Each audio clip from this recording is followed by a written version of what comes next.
I'm Heather, the artist behind Heart Key Creations. Today, I'm gonna talk to you about how I did the painting Mermaid's Moon. I don't really know what I'm gonna say about it other than I did it and I like it. And it wasn't really that hard. I did it on Frederick's canvas board. I used their economy line, thinking that, well, it's Frederick's brand, and it doesn't matter that it's their economy line. It'll still be better than, let's say, the Mona Lisa board, right? I don't like it as much as the Mona Lisa boards, just to let you know.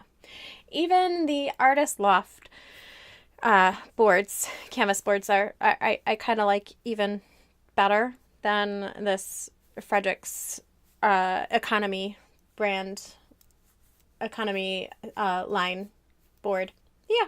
Yeah. So I just thought I'd throw that out there for you in case you were wondering, ever wanted to try one of those. Don't bother. Yeah. But I did get the painting done. It took a lot more layers than I anticipated it to because it's a very, very absorbent canvas. Maybe, I have a few others left still, and maybe I will try them with some oil paints. That, I don't know. Maybe they'll work better for oils than they did for the acrylics, but I definitely wasn't pleased with them for the acrylics. So I painted my background blues. All blues. Dark blue, light blue, medium blue, lots of blue, because I wanted a very dark nighttime sky and some water because I was going to paint a full moon coming up out of the water, rising up into the night sky. So the water is a much lighter color than the nighttime sky is because it's reflecting the moonlight. And then I took a mop brush. I kind of mopped it all out and smoothed it all out and painted my moon. And that's where we're at now. I'm painting the moon. And I thought I was going to do a small little moon there. Yep, that's what I thought. I took a look back and I said, wow, that's a lot of empty space on the canvas. So I painted a huge moon.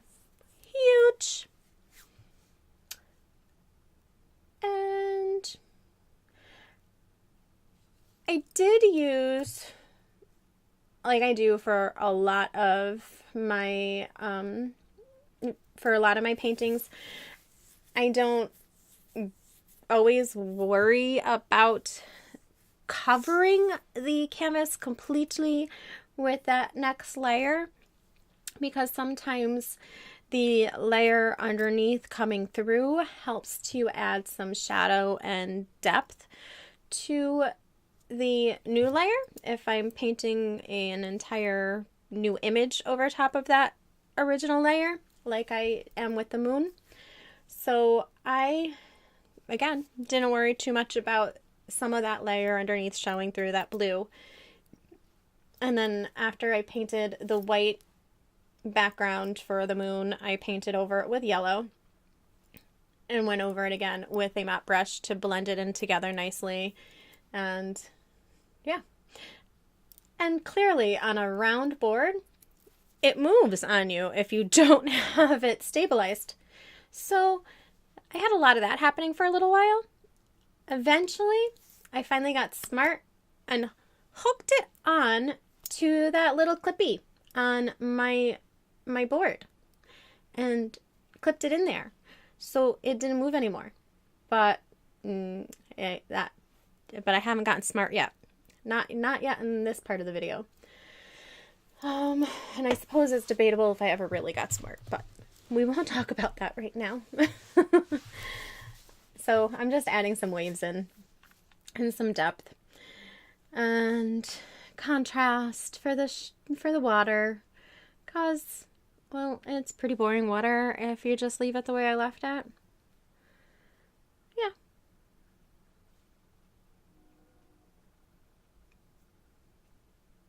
I blended out that bottom part thinking that it was going to be a good thing, that I was going to make it look like the deep dark depths or something. And that's not what happened. That's not what happened at all. So, I fixed that later on. So here you can see I finally got smart and clipped it on there. But of course, I was still having issues. I think it wasn't laying flat against the board. So as I was painting, it was kind of moving around on me, just, flipping up on me a little bit. So I held it down because the background was completely dry. This was a total other day of painting, or a total other session of painting. May not have been another day, but I had definitely walked away from it for a little while and came back, as you can tell by the different camera angle. So here I'm just painting in the mermaid's face, or at least the very first layer of what I start out with for her. And I'm using I have a basic flesh tone mix that I mixed up for another project that is just browns and blues and raw umber and a little, not browns, but yellows. Sorry, not brown. There's no brown in that mix. It's yellow and blue and raw umber, and my goodness, I have completely forgotten now. Red. Yep. Red. But anyway, I use that mix as my base for all my skin tones, and if I do need some pinker tones, then I might add a little bit of red to it, a little more red to it, and if I need some darker or browner tones, then I have added, in that case, to it. I don't do it often, so I can't really remember what I added. I think I just added more yellow and red. Kind of made it almost more of an orange, but because of the base color, it doesn't come out orangey. So it's interesting. Everybody, I think, has their own way of making flesh tones. And flesh tones itself could be an entire video on just, what colors to use for a base, and then where do you go from there. And where you go from there is really dependent on your situation, your subject's lighting behind it and surroundings, because what gets highlighted and shadowed, the colors are going to depend on that surrounding areas. You're not just going to use a darker skin tone for the shadowed areas. You're actually going to add some of the background color in there to the skin tone for some of the shadow areas, and some of the highlights are going to be the same. They're just going to have a little bit of a whiter or a little lighter hue to them for the highlights still. And I am still working on her face. Yep. I find that I have a huge problem with cheeks. Blending cheeks really is hard for me. And by the end of every painting, I get it. I'm happy with the results and everything, but for some reason, I just feel like it takes me a lot longer. And occasionally, it takes me a few different layers and ideas for me to get where I actually want it. I suppose that you could keep the big, bright, pink, almost sunburned cheeks on her since she's a mermaid, but I didn't like it, so I didn't keep that. I'm finally working on some horns for her head. I really wasn't sure when I started with her, what I was going to do for, well, for any part of her other than I wanted her to be facing up towards the sky, coming out of the water, maybe just floating on top of the water. So I had no idea what I was going to do for her hair, what color that her hair was going to be even, let alone if I was going to put seaweed in there or shells or whatever. Most of my painting is done on the fly, honestly. The details of the painting, like I usually have a basic outline of the painting, what I want to do. Like, like I said, I knew I wanted the night sky and the ocean with the full moon and the mermaid and a sea dragon. Yes, I needed a sea dragon, of course. And of course that has to be purple. Actually, I had no idea what color I wanted that either, but I knew I needed it. So my colors often come together as I'm doing it. Yeah, as do a lot of the details. Like the horns on her head, which I really, really like in the end. It just looks, I don't know, it just looks nice and mystical, magical to go with that full moon and the mermaid and the sea dragon. Yeah. So I decide that I'm going to do her hair white and gray. So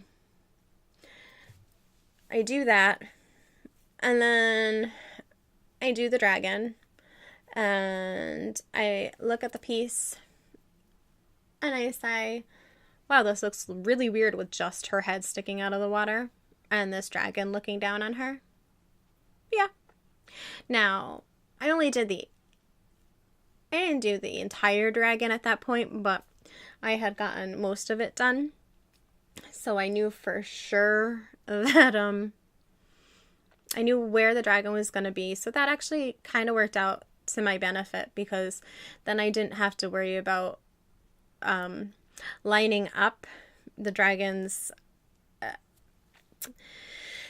curves under the water again with the top half of her body that shows,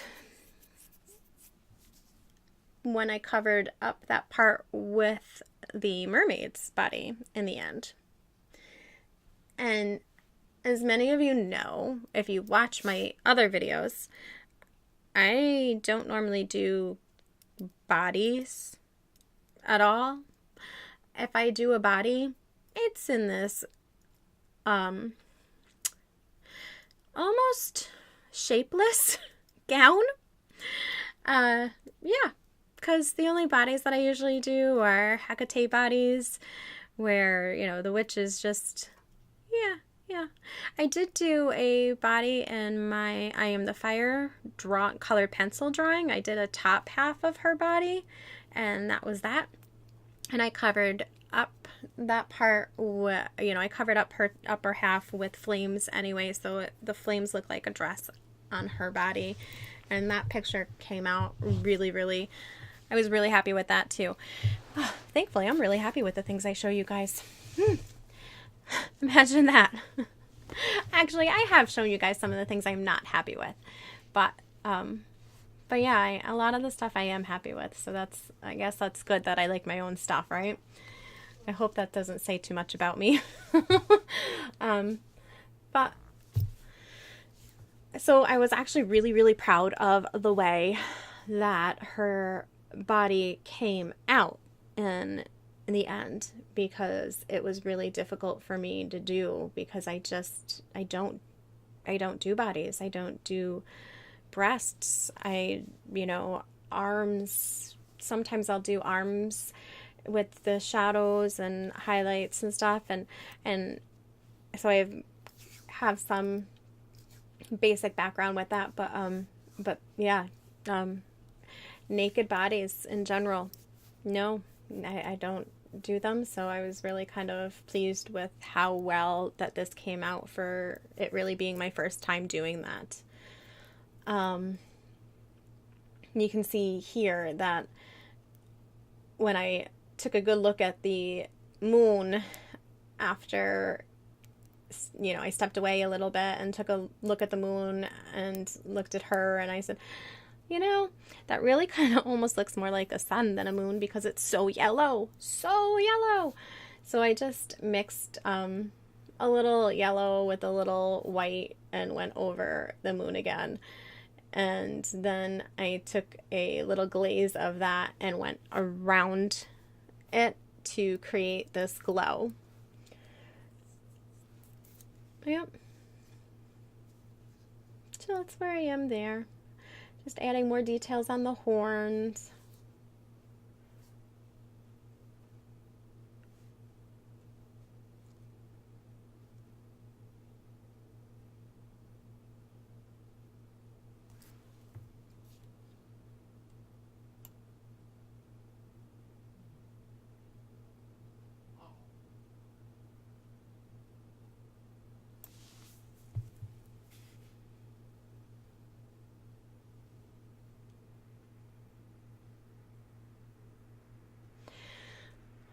I am really sorry that the horns themselves are very difficult for you to see me painting and to see the detail that is in them. But there are some highlights and some little curvy areas that, you know, make her horns look like they twist and turn a little. I did take some inspiration from Maleficent, which, not that you can see on my nails, but those nails are jamberry, and they are Maleficent nails.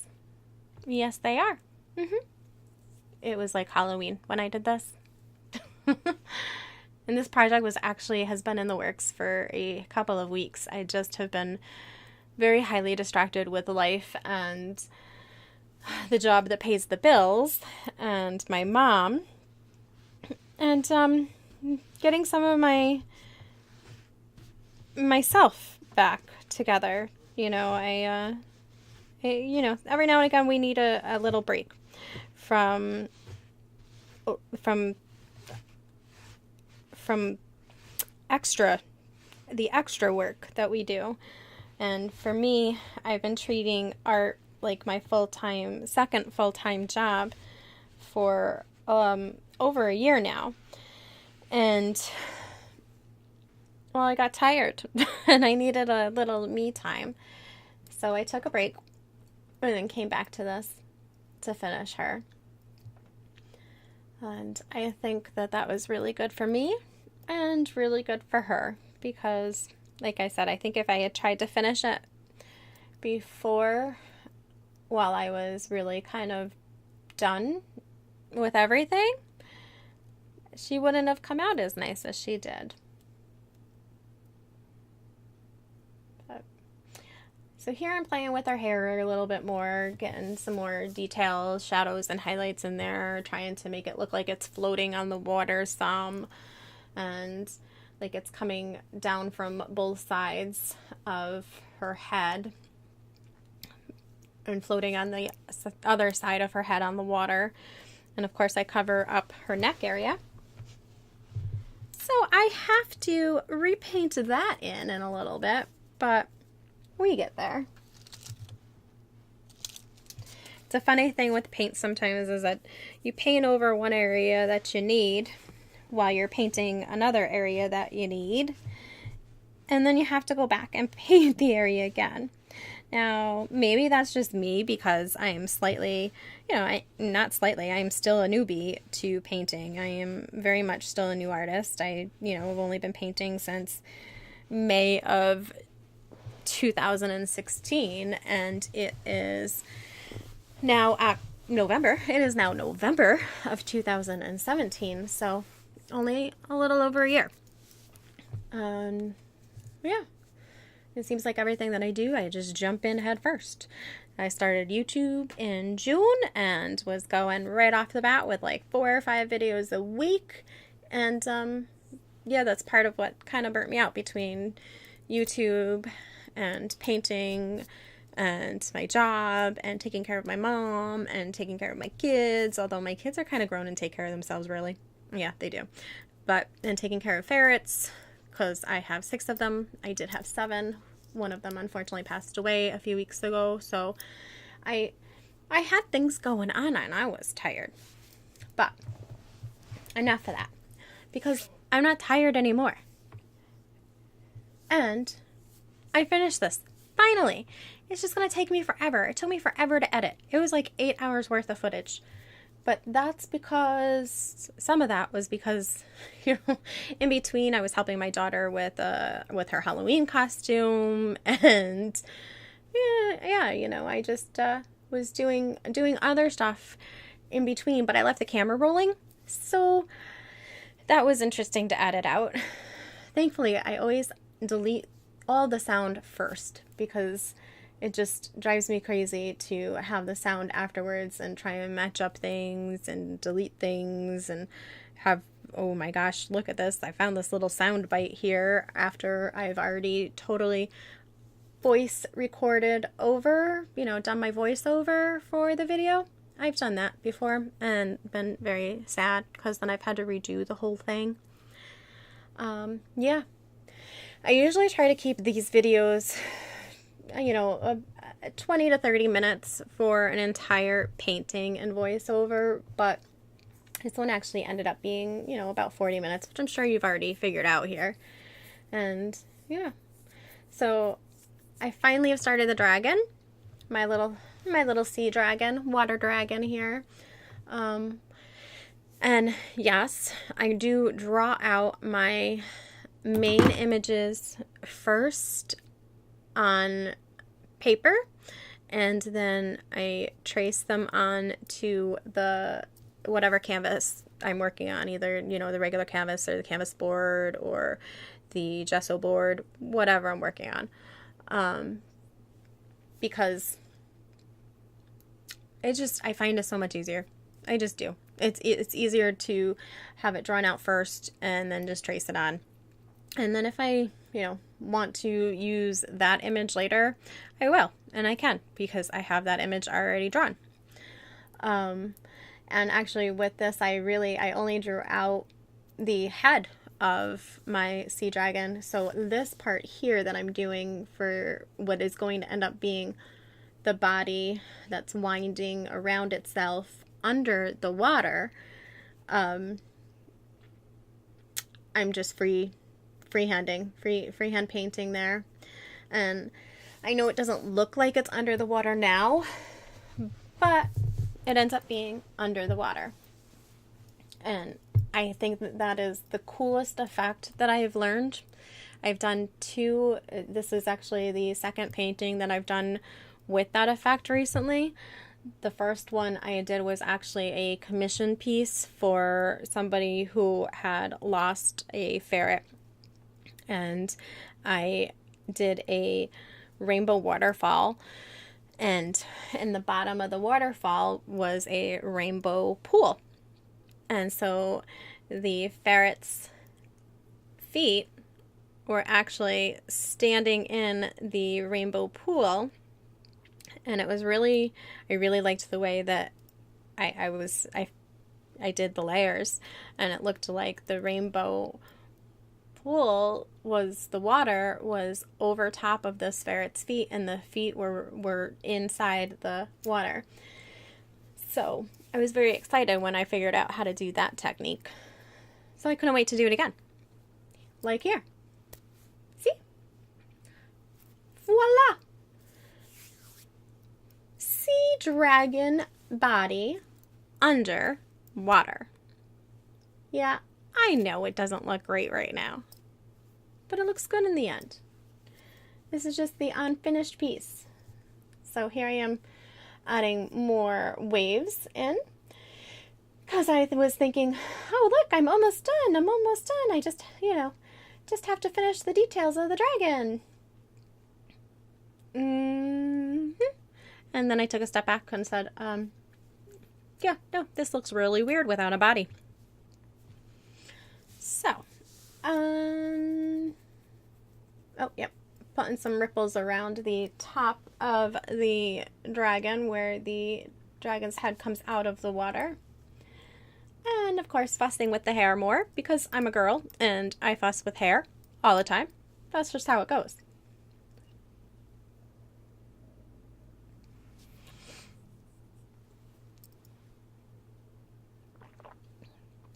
Sorry, needed a drink there. It's really hard to talk for a half hour and not take a drink. It's really hard to talk for a half hour at all. I think this is the most that I've talked in 2 days. Yes, especially all at one time. All right, so I painted out the dragon, the outline of the dragon, made sure that I got in where I wanted her eye and her nostril and her mouth to be. And I did some details in the ear. I darkened some areas in the ear so that it looks a little bit more like an actual ear. Now I'm using purple and white. And it's probably more of a light pink at this moment than it is a purple that I'm using. But I'm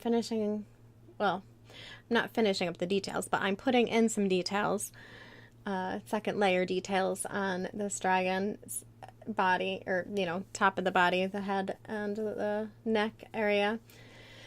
She gets probably, I don't know, 6 layers total? I don't know, something like that. I just play until I like it.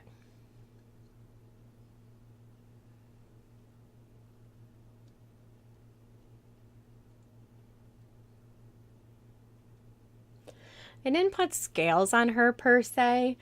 I didn't do a scaly dragon. I just didn't. I did more of she's kind of got almost a plated chest, the dragon, but her body is not scaly at all. And putting some more details in her face and the nose. And her body.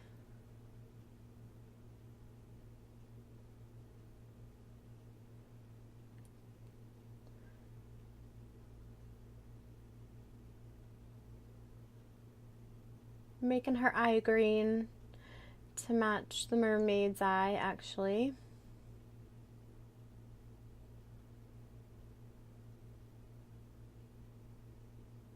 And yes, I do still use my finger to wipe away stuff and smudge things out if I want them smudged out. It was very impressive that I used a mop brush at all, honestly.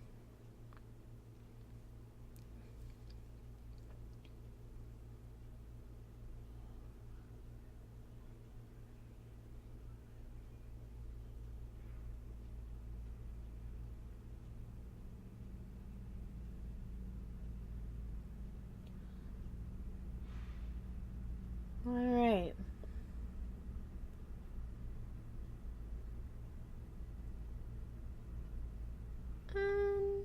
Yep. Just adding more and more detail to her eyes. One day I will remember to move the camera up closer when I'm doing little details like the eyes and stuff. One day I will, I promise. Because this would be so much more interesting if you could actually really see what I was doing. Really see it. And actually, I do at the end remember to do that, because the ear on my mermaid is kind of like an elvish ear. So, but in her hair, when I put it in her hair, I kind of lost a lot of the ear, so you couldn't tell that it was that elvish shape. So I did bring you in closer while I fixed that, but I'm not sure how well you guys can actually see it when I do bring that in closer. The eye would have been a perfect thing to bring in closer, though.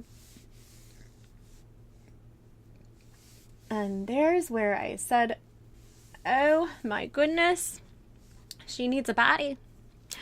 The girl needs a body. not just some head, some mermaid head floating on the water, because it just didn't look right. So I put in the body. I'm giving her her arm here. Bring in the art now. I always, and I don't, maybe it's because I'm unsure of what I'm doing still, but I pretty much always start with a very, very thin layer of outline layer, kind of just placeholder layer, I guess is what you can call it for me whenever I'm painting bodies and faces. I just can't help it because and yeah, it probably is a lot to do with the fact that I'm still really unsure of myself when I'm doing that. So if I need to cover that up or take it out somehow, it's much easier to do if I've only got this thin layer to take off or cover up in the end.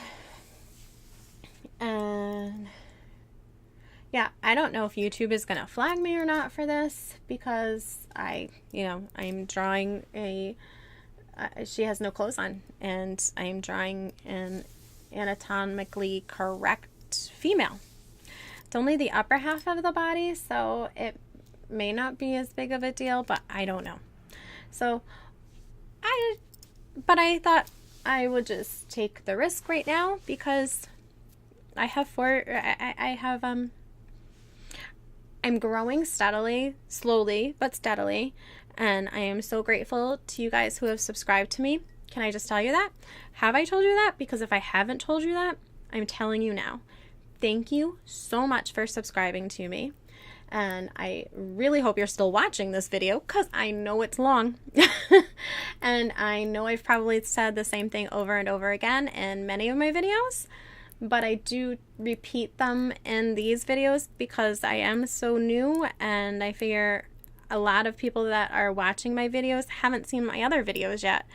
So if they come across this one and don't know what I do or how I do it or why, and I don't explain it, then, well, that's never a good thing, because then you get all kinds of questions and people are like, what the heck are you doing, and why did you do it that way, and rah, rah, rah, rah, rah. So thank you for bearing with me. Thank you. But I figure, since I have such a small subscription base right now, if YouTube does decide to flag this for any reason, it's one video, and I guess I won't cry too much about it. I can go back and I'll have this original version saved, and I can go back and edit and censor out the image that they found so offensive. Somehow I can figure it out. But I'm sure. I know that there's a way to just kind of put like a censor sticker or something, overlay in image in Adobe Pro. We'll have to figure that out.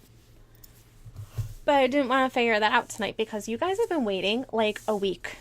Well, actually, you guys have been waiting for like 3 weeks for some new art from me, and a week for a new video from me. So yeah, I just wanted to get this one out for you, and we're gonna hope for the best.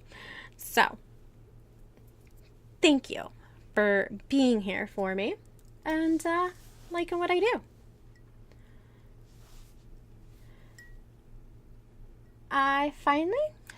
I got the body in, as you can see. I did, and you can see that the sea dragons, I'm pointing to the picture as I'm talking here, like you guys can actually see me. Yeah, I am.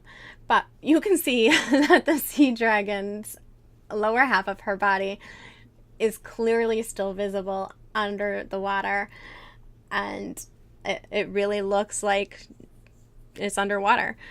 And it looks like the mermaid is floating on top of the water there. And I'm ecstatic with how this turned out. The sea dragon, her face, I don't know if it's cute or scary or what, but I love it. I love it. I hope you guys love it too.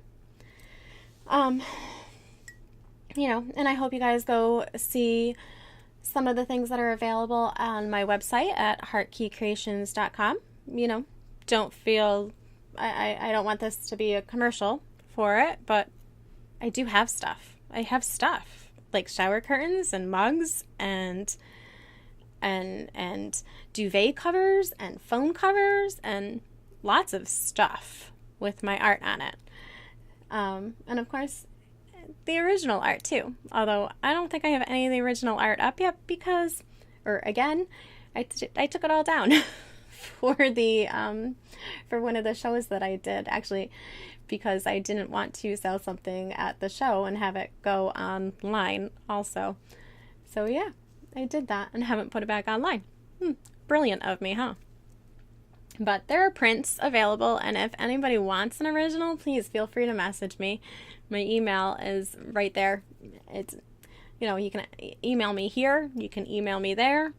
You can find me on Facebook. I'm there. Instagram. Yeah, I'm not really on Twitter.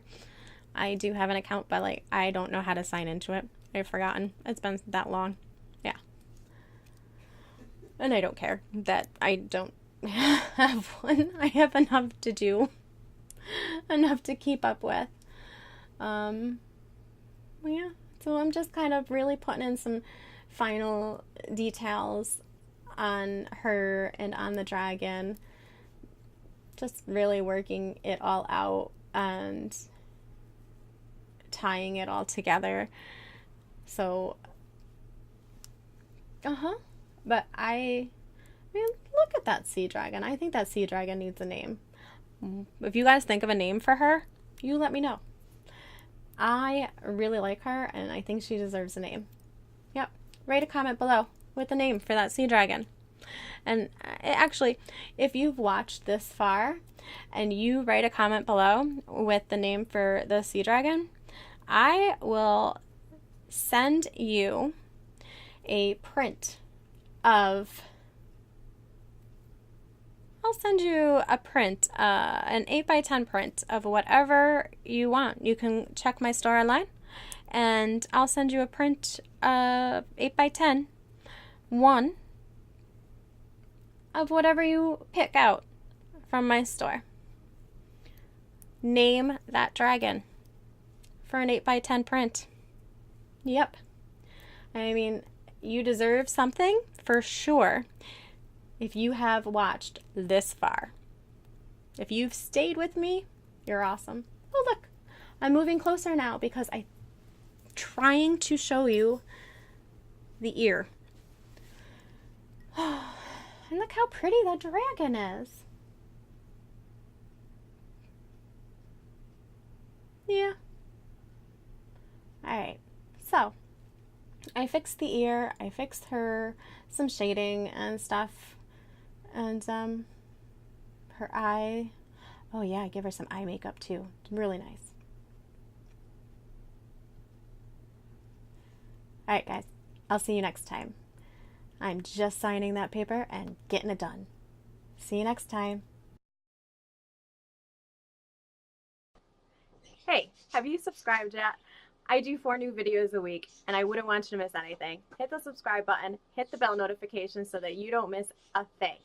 I also offer coloring pages and traceables on my Patreon and so much more. You can follow me on Instagram. Just look up Heart Key Creations. I'll see you next time.